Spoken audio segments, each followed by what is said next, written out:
Selamat datang di video pembelajaran kali ini.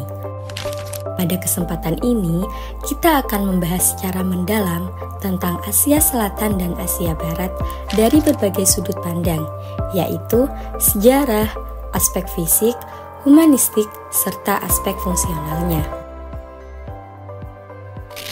Asia Selatan meliputi negara-negara seperti India, Pakistan, Bangladesh, Nepal, Sri Lanka, Bhutan, dan Maladewa. Sedangkan Asia Barat, yang juga dikenal sebagai Timur Tengah, terdiri dari negara-negara seperti Arab Saudi, Iran, Irak, Turki, Uni Emirat Arab, Qatar, dan lainnya. Melalui video ini, kita akan menelusuri bagaimana sejarah, kondisi fisik, dinamika sosial budaya, dan peranan strategis kedua kawasan tersebut saling berkaitan dan mempengaruhi perkembangan dunia saat ini. Mari kita mulai perjalanan pengetahuan kita dan pahami keunikan serta kompleksitas Asia Selatan dan Asia Barat. Asia Selatan dimulai dari peradaban Sungai Indus sekitar tahun 2500 sebelum Masehi, salah satu peradaban tertua di dunia yang berkembang di wilayah Pakistan dan India Barat Laut. Kota besar seperti Mohenjo-daro dan Harappa menunjukkan tata kota yang maju, lengkap dengan saluran air dan bangunan megah. Lalu masuk ke zaman Weda, 1500 hingga 500 sebelum Masehi, lahir budaya Hindu dan sistem kasta. Kemudian berdiri kerajaan Maurya. Puncaknya saat Asoka menyebarkan agama Buddha. Setelahnya, kerajaan Gupta membawa masa keemasan ilmu, seni, dan sastra Hindu-Buddha. Islam datang sejak abad ke-7 lewat perdagangan dan penaklukan. Muncul Kesultanan Delhi dan Mughal yang memperkuat pengaruh Islam.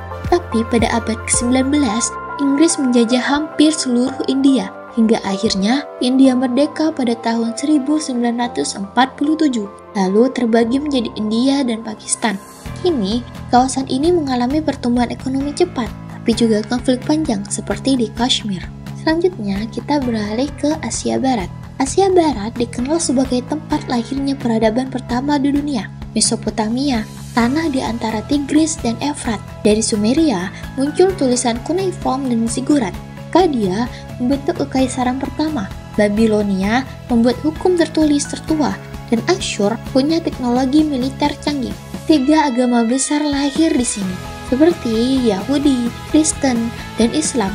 Islam berkembang pesat lewat kekhalifahan Umayyah dan Abbasiyah yang menjadikan Baghdad pusat ilmu pengetahuan dunia. Lalu muncul Kesultanan Utsmaniyah, kekaisaran Islam terakhir yang bertahan lebih dari 600 tahun.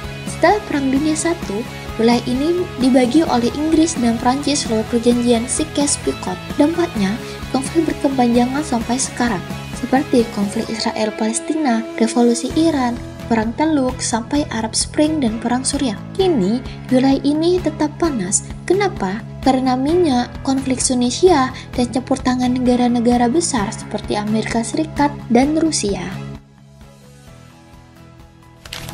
Secara fisik, Asia Selatan dan Asia Barat ini menunjukkan keragaman yang luar biasa. Kedua wilayah ini memang merupakan mozaik bentang alam yang mencengangkan, dari puncak-puncak tertinggi di dunia hingga gurun-gurun yang gersang, serta dari dataran aluvial subur hingga garis pantai yang panjang. Yang pertama, Asia Selatan. Asia Selatan adalah sebuah wilayah geografis yang beragam dan kompleks, ditandai oleh fitur fisik yang unik dan mempengaruhi iklim, vegetasi, serta kehidupan manusianya. Asia Selatan secara fisik dibagi menjadi beberapa zona utama. Di utara, terdapat pegunungan Himalaya, Karakoram, dan Hindukush yang tinggi, termasuk Gunung Everest, yang mempengaruhi cuaca dan menjadi hulu sungai-sungai besar. Di selatan pegunungan ini terbentang dataran Indo-Gangga yang luas dan subur, terbentuk oleh sungai Indus, Gangga, dan Brahmaputra yang menjadikannya pusat pertanian padat penduduk. Di bagian selatan terdapat plato Dekan yang diapit oleh pegunungan pesisir Ghats Barat dan Ghats Timur. Asia Selatan juga memiliki zona pesisir yang panjang di sepanjang Laut Arab dan Teluk Benggala, penting untuk perdagangan dan perikanan. Selain itu, terdapat gurun yang paling dikenal seperti Gurun Kar yang menciptakan kondisi kering di barat laut, serta terdapat kepulauan seperti Maladewa atau atol koral dan Sri Lanka atau pulau besar. Yang kedua, Asia Barat. Asia Barat atau yang lebih dikenal sebagai Timur Tengah memiliki geografi fisik yang sangat beragam dan memainkan peran penting dalam sejarah dan geopolitik kawasan. Wilayah ini ditandai oleh kombinasi pegunungan, gurun yang luas, dataran sungai yang subur, dan garis pantai yang signifikan. Asia Barat didominasi oleh beberapa fitur utama. Semenanjung Arab, sebagian besar adalah gurun gersang seperti gurun Arab, termasuk Rub al-Khali, namun kaya akan minyak dan gas bumi dengan pegunungan pesisir di barat. Sementara itu, dataran Mesopotamia yang subur terbentuk oleh sungai Tigris dan Eufrat, dikenal sebagai tempat lahir peradaban kuno. Wilayah ini juga punya rangkaian pegunungan penting seperti Zagros atau Irak-Irak, Kaukasus atau perbatasan Asia-Eropa, Taurus atau Turki, dan Elbrus atau Iran. Dataran tinggi Anatolia di Turki juga menjadi fitur geografis yang menonjol. Asia Barat memiliki garis pantai yang strategis di sepanjang Laut Mediterania, Laut Merah yang penting untuk pelayaran global, Teluk Persia sebagai pusat minyak global, Laut Kaspia, dan Laut Hitam. Selain gurun Arab, ada juga gurun lain seperti gurun Suria dan gurun Gok, serta cekungan kering dan dataran garam. Asia Selatan. Populasi Asia Selatan mencapai sekitar 2 miliar jiwa pada tahun 2025, menjadikannya wilayah terpadat di Asia dan dunia. Wilayah ini meliputi sekitar 10% luas benua Asia, namun menampung sekitar 40% populasi Asia. Tingkat fertilitas total atau rata-rata kelahiran per wanita di Asia Selatan pada tahun 2023 tercatat sekitar 2,24 anak per wanita, menunjukkan tren penurunan fertilitas yang beriringan dengan perubahan sosial dan ekonomi di kawasan ini. Penurunan fertilitas ini dipengaruhi oleh faktor ekonomi, pendidikan, dan urbanisasi, seperti yang terlihat di negara Bangladesh. Peningkatan biaya hidup dan investasi pada pendidikan anak menurunkan angka kelahiran. Perkembangan urbanisasi juga signifikan, dengan sekitar 30% populasi Asia Selatan tinggal di wilayah perkotaan, dan urbanisasi ini berkontribusi pada pertumbuhan ekonomi dan pengurangan kemiskinan, meskipun juga menimbulkan tantangan seperti kepadatan dan infrastruktur kota yang terbatas. Asia Barat. Populasi Asia Barat sekitar 309 sampai 311 juta jiwa dengan luas wilayah sekitar 6,25 juta kilometer persegi dan kepadatan rata-rata sekitar 50 sampai 64 jiwa per kilometer persegi. Meskipun kepadatan ini sangat bervariasi antar negara di kawasan tersebut. Secara umum, kawasan ini masih memiliki tingkat fertilitas yang tinggi dibandingkan beberapa wilayah Asia lainnya, namun mulai mengalami penurunan seiring dengan urbanisasi dan perubahan sosial ekonomi. Faktor seperti modernisasi, pendidikan, dan akses layanan kesehatan turut mempengaruhi penurunan laju kelahiran di beberapa negara Asia Barat. Secara keseluruhan, Asia Barat memiliki populasi sedang dengan pertumbuhan yang melambat, tren perkembangbiak yang mulai menurun akibat perubahan gaya hidup dan kondisi sosial ekonomi di kawasan ini.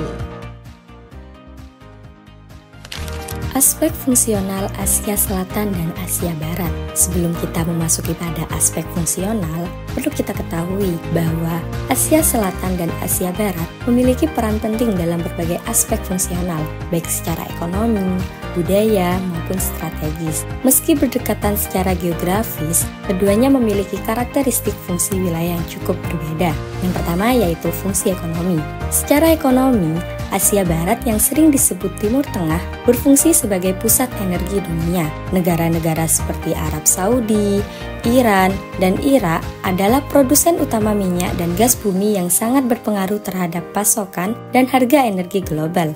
Kawasan ini menjadi tulang punggung energi dunia dengan cadangan minyak yang besar, menjadikannya strategis bagi ekonomi global dan politik internasional.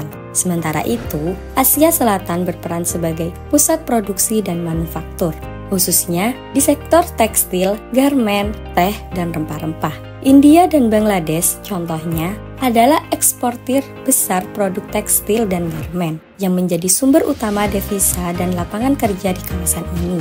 Selain itu, Asia Selatan juga memiliki potensi pertumbuhan ekonomi yang cukup tinggi. Bank Dunia memproyeksikan pertumbuhan ekonomi Asia Selatan sebesar 5,8% pada tahun 2023. Meskipun ada perlambatan yang diperkirakan pada tahun-tahun berikutnya akibat faktor-faktor global dan domestik. Namun, pertumbuhan ini masih belum cukup cepat untuk membawa negara-negara di kawasan ini ke status pendapatan tinggi dalam satu generasi ke generasi depan. Selain fungsi ekonomi, kedua kawasan ini juga memiliki hubungan penting melalui pekerja migran. Banyak pekerja dari Asia Selatan bekerja di negara-negara Asia Barat dan mengirimkan remitansi yang sangat signifikan ke negara asal mereka, yang menjadi sumber pendapatan penting bagi ekonomi Asia Selatan. Selanjutnya, secara budaya, Asia Barat Daya dikenal sebagai tempat lahirnya 3 agama besar dunia, yaitu Islam, Kristen, dan Yahudi. Wilayah ini juga memiliki kota-kota suci seperti Mekah, Madinah, dan Yerusalem, yang menjadi tujuan ziarah umat dari seluruh dunia. Hal ini menjadikan kawasan tersebut sebagai pusat spiritual yang sangat berpengaruh secara global. Sementara itu, Asia Selatan merupakan tempat lahirnya agama-agama darmis seperti Hindu, Buddha, Sikh, dan Jain. Warisan budaya kawasan ini sangat kaya, terlihat dari peninggalan seperti Taj Mahal dan kuil-kuil kuno yang syarat nilai sejarah. Selain itu, India juga menjadi pusat industri hiburan melalui Bollywood yang berperan penting dalam menyebarkan budaya Asia Selatan ke dunia internasional. Dari sisi strategis, Asia Barat Daya memiliki posisi geopolitis yang sangat penting. Kawasan ini menguasai jalur perdagangan utama dunia seperti Selat Hormuz dan Terusan Suez yang menjadi rute vital bagi ekspor minyak dan distribusi barang.